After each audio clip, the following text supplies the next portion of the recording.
Welcome back to the Straw Hat Duo. I'm Charlie, and today we're getting right into chapter 1041 of One Piece, titled Komurasaki. And the cover page is another volume 5 in Germa's 66's Cold-Blooded Voyage.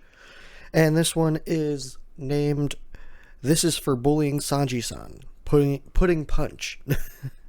And it shows Pudding punching Yanji, punching Niji, and she had just finished punching Yanji. It's just kind of a fun little thing, because, she can't do much damage to them. It's just a show of hands, I guess. So this chapter starts out with Momo talking to Yamato, and it shows a picture of Zunisha. Momo says, I've spoken to Zunisha briefly, but I still do not have the whole picture. And it shows Zunisha it's saying that, Momonosuke, I'm waiting your orders.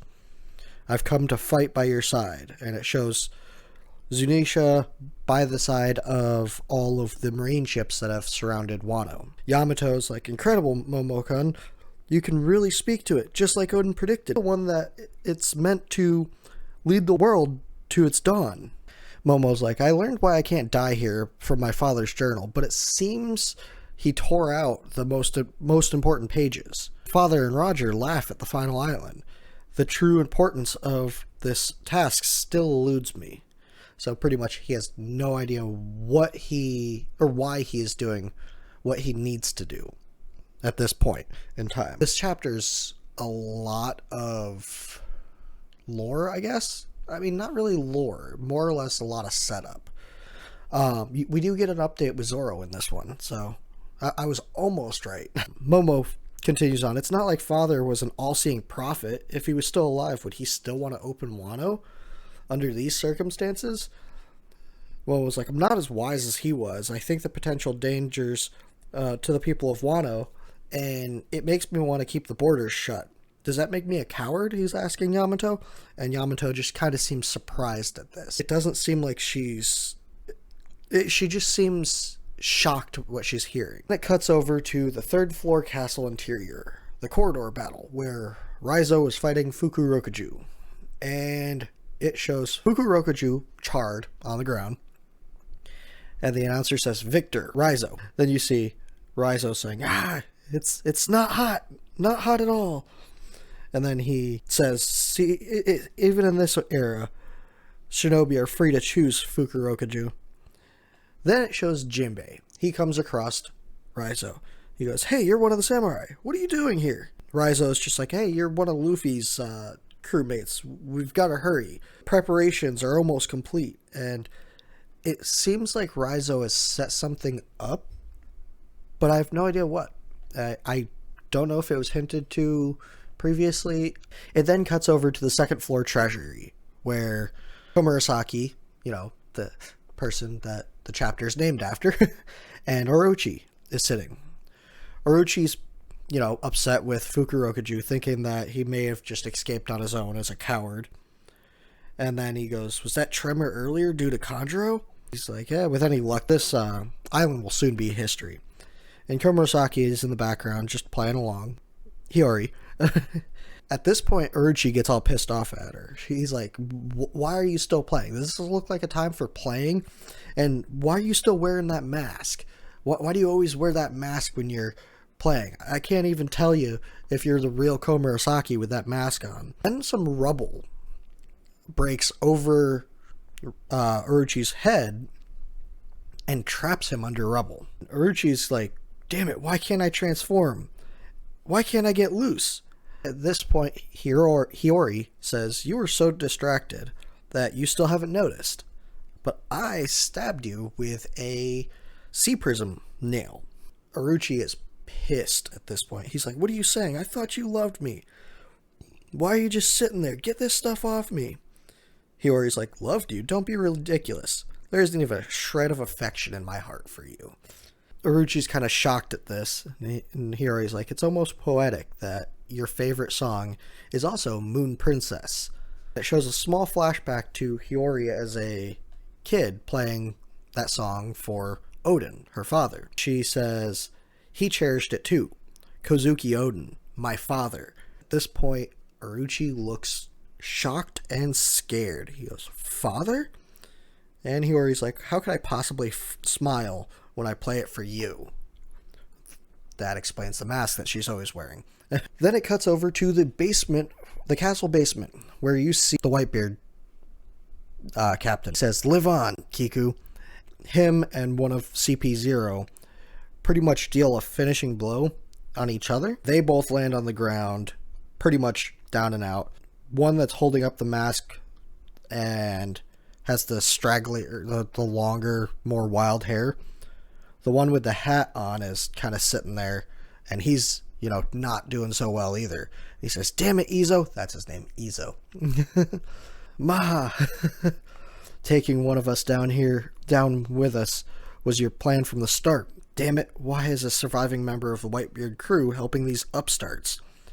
Hurry and get Nico Robin." And then his Denden Mushi rings. And he goes, "What now? It's just one thing after another." And then he gets orders over the Denden Mushi, which is a huge plot point in this chapter. The orders that he received. The Denden Mushi says, "This is a direct order from the 5 elders." From the 5 elders? "You are to eliminate Straw Hat Luffy immediately." And he is shocked.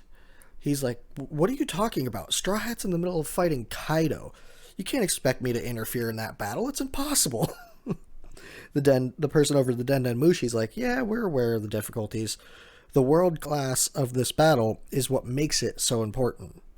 Don't you get it? This order is a necessary precaution." At this point, you see X-Drake. He thinks to himself, "Do they expect me to go down empty-handed?" Then the Denden Mushi's like, "Even we aren't privy to all the details." And then I believe it shows Izo there. I can't really tell. It looks like Izo laying on the ground, and it looks like he's thinking to himself, "What's the deal with this crew?"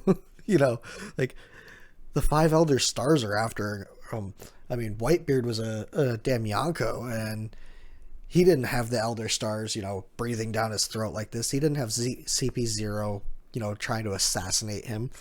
But yet, 2 people on this crew now, the Straw Hat crew, are personally sought after by, CP0. Izo's starting to see some of the important, I'm sure he's seen the importance in the crew beforehand, but he's seeing it more so now.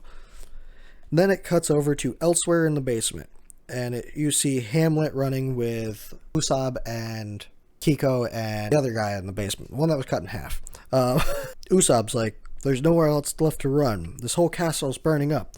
We got to get out of here." And he's like, "I won't let you die." And he kind of looks over to the 2 samurai. "Hamlet, we need to get out of here. This place is coming down." Hamlet's like, "Leave it to me, master." Then you see a kind of a zoomed out picture of Onigashima, and the island is not looking good. It is falling apart. You hear, "Wanda, Carrot, let's get back into the dome." "Right, we don't want to be thrown off the edge. Is this island going to hold?" And you see Nekomamushi, Carrot, and Wanda going inside. And then we get the update on Zoro.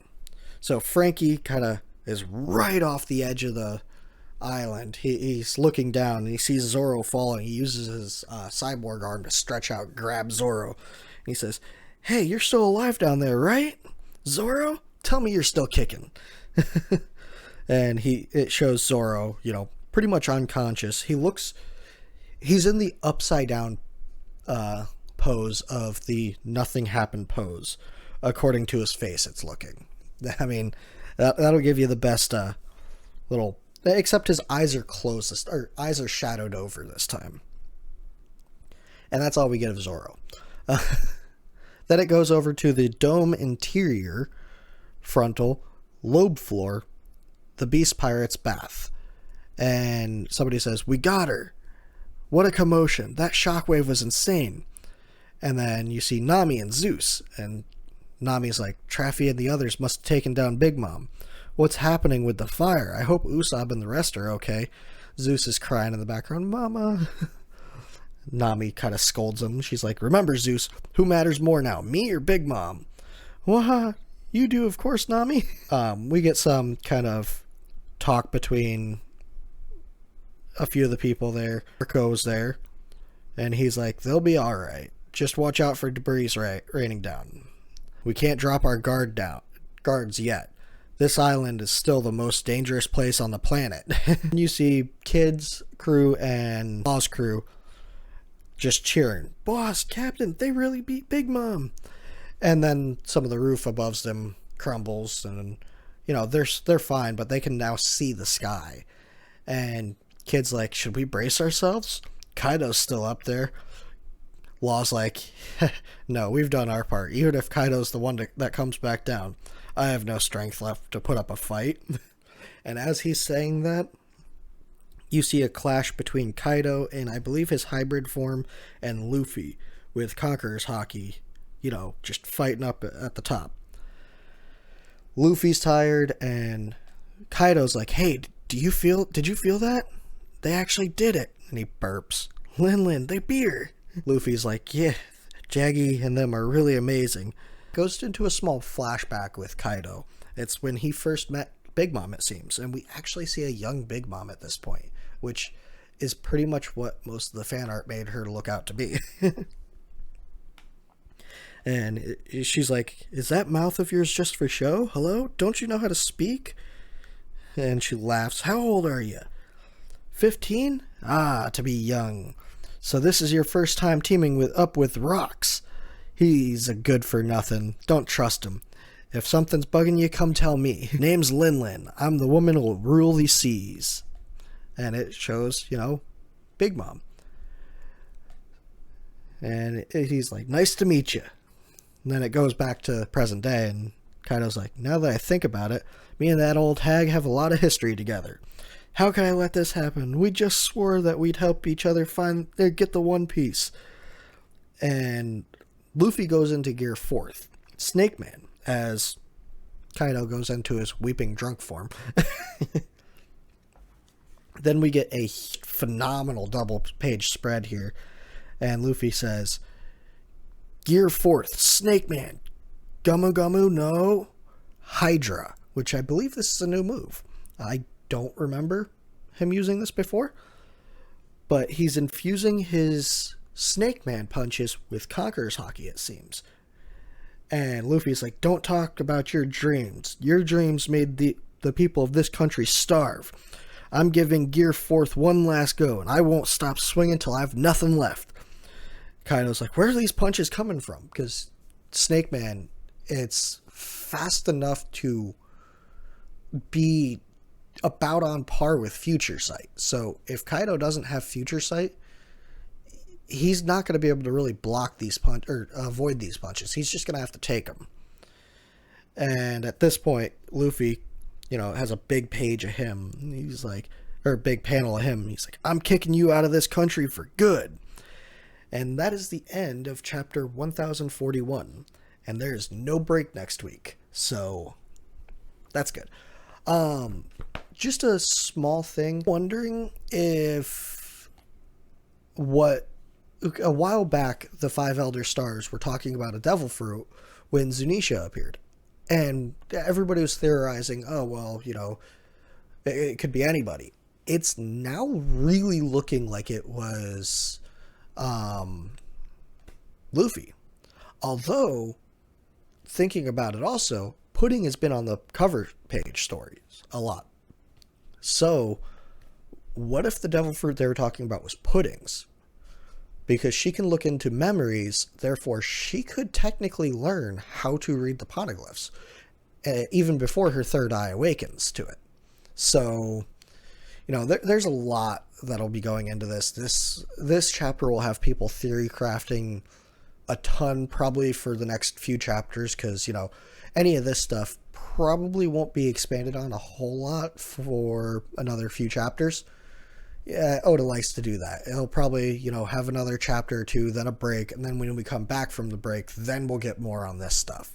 I think probably within the next few chapters, we're going to have the ending of the Kaido fight. And I'm thinking that CP0 may intervene like they're ordered to, And I think that might piss Kaido off because Kaido's actually having a good fight. So it's actually seeming like it might set up a small alliance between the Straw Hat crew and Kaido's crew, just for the briefest of moments till they can have like a actual rematch. But Kaido's a very proud fighter. He doesn't like help to be for him. So it's going to be interesting going forward. Yeah. Well, let me know what you thought about this chapter.